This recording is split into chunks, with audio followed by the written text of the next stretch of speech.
ಈ ರೋಸ್ಟರ್ ಬಿಂದುಗಳ ವಿವರವನ್ನು ಕೂಡ ಗಮನಿಸೋ ಪ್ರಯತ್ನ ಮಾಡ್ತಾ ಹೋಗೋಣ. 100 ಬಿಂದುಗಳ ಬದಲು 400ಕ್ಕೆ ರೋಸ್ಟರ್ ಏರಿಕೆ ಅನ್ನೋ ವಿಚಾರ ಚರ್ಚೆಯಲ್ಲಿರೋದು. ಇದನ್ನು ನಾವು ಸ್ವಲ್ಪ ಡೀಟೇಲ್ ಆಗಿ ಗಮನಿಸ್ತಾ ಹೋಗೋದಾದರೆ ಈಗ ಮೀಸಲಾತಿಯನ್ನು ಗಮನಿಸೋಣ. ಫಸ್ಟಿಗೆ ನಾವಾಗಲೇ ಹೇಳಿದ ಹಾಗೆ ಪ್ರವರ್ಗ ಎ ಹಾಗೆ ಪ್ರವರ್ಗ ಬಿ ಅಡಿಯಲ್ಲಿ ಅಂದರೆ ಪರಿಶಿಷ್ಟ ಜಾತಿಯ ಪೈಕಿ 3 ಪ್ರವರ್ಗವನ್ನಾಗಿ ವಿಂಗಡಣೆ ಮಾಡಲಾಗಿದೆ. ನಾವಾಗಲೇ ಹೇಳಿದ ಹಾಗೆ ಆ ಪೈಕಿ ಪ್ರವರ್ಗ ಎಗೆ 5.25 ಅಂದರೆ 5.25% ಮೀಸಲಾತಿ, ಸೇಮ್ ಪ್ರವರ್ಗ ಬಿಗೂ ಕೂಡ 5.25% ಮೀಸಲಾತಿಯನ್ನು ಈಗ ಚರ್ಚೆಗೆ ಒಳಪಡಿಸಿರೋದು. ಈ ಪೈಕಿ 0.25% ಪೂರ್ಣ ಸಂಖ್ಯೆಗೆ ರೀಚ್ ಆಗಬೇಕು ಅಂತಂದರೆ 4 ಸುತ್ತು ರೊಟೇಷನ್ ಆಗಬೇಕು. ಈ ಉದ್ಯೋಗ ಅಂತ ಬಂದಾಗ, ಸರ್ಕಾರಿ ಹುದ್ದೆಗಳ ನೇಮಕಾತಿ ಅಂತ ಬಂದಾಗ ಪೂರ್ಣ ಸಂಖ್ಯೆ ಈ ಪ್ರವರ್ಗ ಎ ಹಾಗೆ ಬಿ ಪೂರ್ಣ ಸಂಖ್ಯೆ ಸಿಗಬೇಕು ಅಂತಂದರೆ 4 ಸುತ್ತುಗಳನ್ನು ಪೂರ್ಣ ಮಾಡಬೇಕಾಗತ್ತೆ.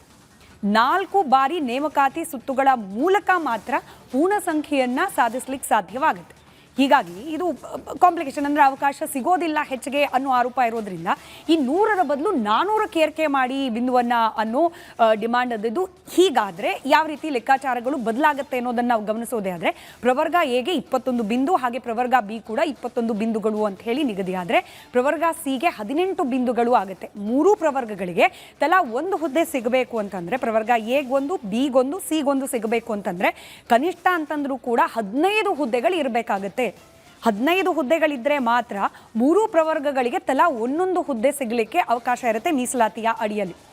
ಹುದ್ದೆಗಳು 15ಕ್ಕಿಂತ ಕಡಿಮೆ ಇತ್ತು ಅಂತಂದರೆ ಏನಾಗುತ್ತೆ, ಆಗ ಈಗ ಸಾಮಾನ್ಯರು ಹೆಂಗೆ ಇನ್ ಬಿಟ್ವೀನ್ ಕಾಂಪಿಟೇಷನ್ ಮಾಡಬೇಕಾಗುತ್ತೆ ಮೆರಿಟ್ನ ಬೇಸಿಸ್ ಮೇಲೆ, ಆ ರೀತಿಯ ಅನಿವಾರ್ಯತೆ ಒಳಗಡೆ ಅಂದರೆ ಪರಿಶಿಷ್ಟ ಜಾತಿಯ ಒಳಗಿರುವ ಈ 3 ಪಂಗಡಗಳ ಪೈಕಿ ಈ ಮೆರಿಟ್ ಬೇಸಿಸ್ ಮೇಲೆ ಕಾಂಪಿಟ್ ಮಾಡಲೇಬೇಕಾದ ಅನಿವಾರ್ಯ ಪರಿಸ್ಥಿತಿ ಸಿಗುತ್ತೆ.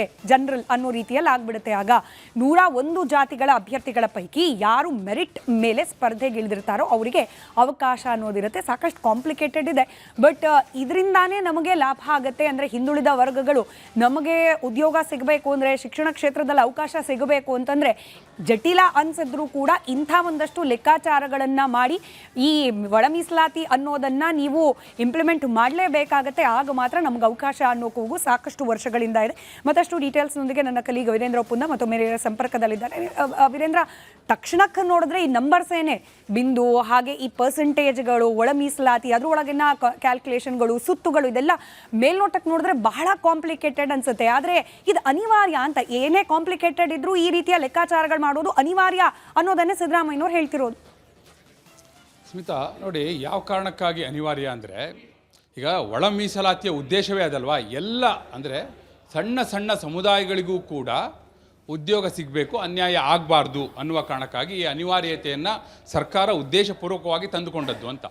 ಅದಕ್ಕೆ ಅವ್ರು ಏನು ಮಾಡಿದ್ರು, 5.25% ಅಂತ ಮಾಡಿದ್ರಲ್ಲ ಈಗ ಪ್ರವರ್ಗ ಎಗೆ ಪ್ರವರ್ಗ ಬಿಗೆ.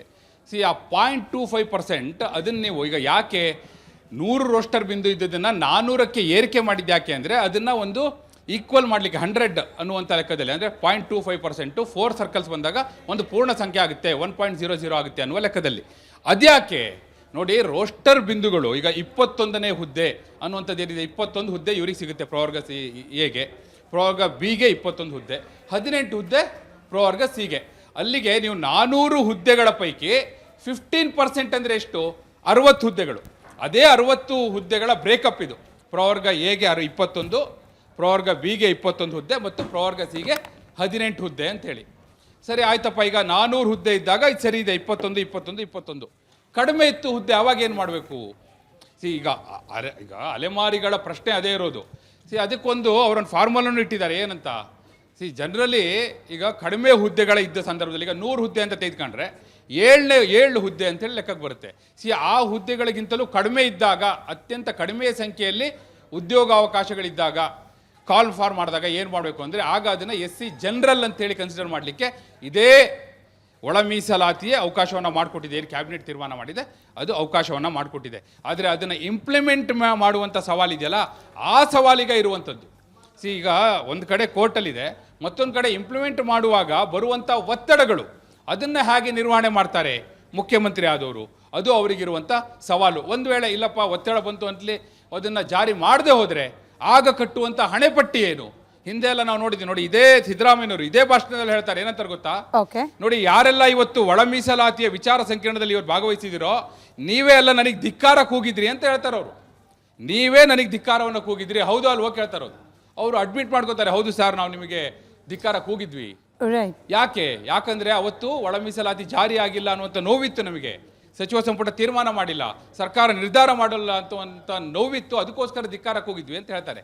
ನೋಡಿ, ಈ ಧಿಕ್ಕಾರಗಳು ಜಾರಿ ಮಾಡದೇ ಹೋದ ಸಂದರ್ಭದಲ್ಲಿ ಮತ್ತೆ ಅದು ಪುನರಾವರ್ತನೆ ಆಗಬಹುದು.